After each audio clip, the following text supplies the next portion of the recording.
Okay, so this is Yuhao-Zeng Qihang, and now we are going to present our ICS final project, which we made a GUI for our chat system. So what we did for our chat system is that firstly, we designed a GUI surface for people to chat using PyQt5, and then we designed a registration system which asks the user to input the username and the passwords. So you must log in with the correct password. So it's pretty much like the iPhone password lock. And also we did some other little designs. And now you can see a quick demonstration of our project. It's the demonstration. As you can see, the server is started here. And so here, I just start one client. As you see, if I click the enter button, there will be window that is just pop up. So well, I just get another window previously. So here's the two windows.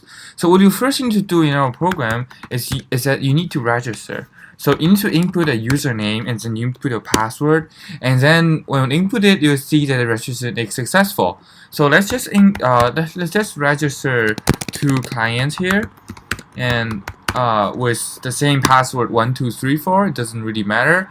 And so if I entered a name that is that doesn't exist, it will tell you username doesn't exist. So if I enter a name and then it's a wrong password, it will just tell you that there's a wrong password. So I will just log in with the right password here, as you can see. So here I just log in with the right password again. So then basically they can chat here. So connect it to mark here. So as you can see, they are connected. And then so this is how they can chat. So one design is that all your inputs will be here and all others will be here. It's just pretty much like WeChat. So I use by to disconnect, and then you can access to like sonnets if you want, just for fun. So here is our project demonstration. Okay, so first I'll talk about the threading part. So as we all know, the server is connected with lots of clients, right? So imagine there's a client called chicken, and when the chicken log in, the chicken calls the server, and the server responds. So, but you need to type words in a command line, right?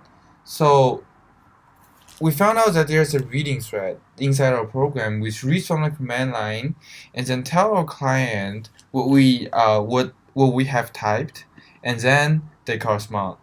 So our first thought is to design a display thread which is specifically designed for the window that is used for display. But then we figure out that there's a warning generated called Q application was not created in main thread. And then we spent a long time figuring this out, and I finally realized that PyQt application, the window, have to be designed in main thread. So we choose a different approach. We put our display thread in the main thread, and then we designed a client thread that contains the client. So the client is actually a subthread in our main program. And then we designed the reading thread which reads the correspondence between the client and the server, and then tells the display thread what to display. So that contains our window. So I'll do a quick code demonstration here. The main function, as you can see, only contains the window part. And the client thread, which contains the client, well, as you can see here, the client is created and also the client program runs here.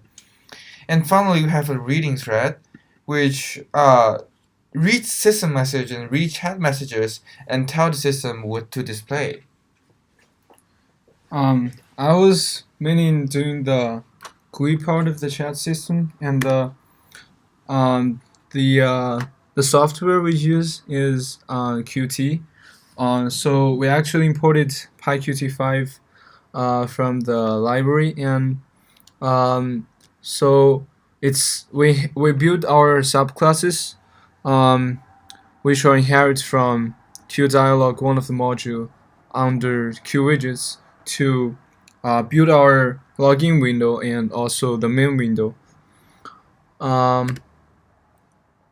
So actually also we use some tricks. So as you could see in our user interface, the conversation is parsed into two parts. You can see the peer message on the right and your own messages on the left. We also used some of the decorations provided by QDialog. as just as for example the queue splitters, so you could adjust the window size to what you want. So here we can see the code fragments. On the left side is the login window, and on the right side is the main window, and you could see the text edit, which is the chat window, and also there's the queue splitter, and we used the vertical box layout to display our main window and the chat window. Okay, so then I'll talk about our registration system. So the trick in registration is that we put a dictionary inside of server that contains the username and the password, as you can see here. And then when the client asks to register, it will go directly to the dictionary and modify the dictionary files. So if the client have a login request, the server simply check the dictionary and to see if the password is correct. And so as you can see here, there's a client side and the server side, and so here the client side send the register request, and the server side respond, and the client get the responses. And if you want to log in, here's where he sent login request, and here the server responds. So as you can see, there are a series of responses here because there are lots of kinds of situations. And here's when the client get the responses. And what's more, we did some other designs. So for example, we did a password coded display, which simply the password will not be displayed, which is too silly.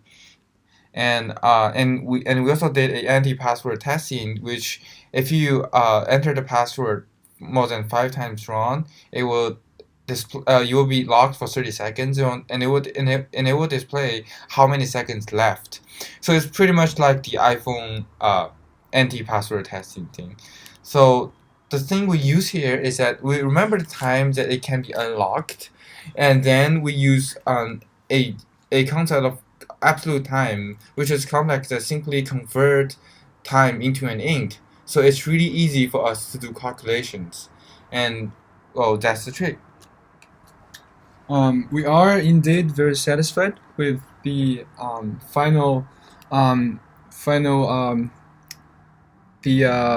result of our project, and but there are some bugs that we still need to fix, such as the arrow which showed up every time when we try to close the application, and we think it's because of the maybe threading and the sockets thing, but we will try to improve it afterwards.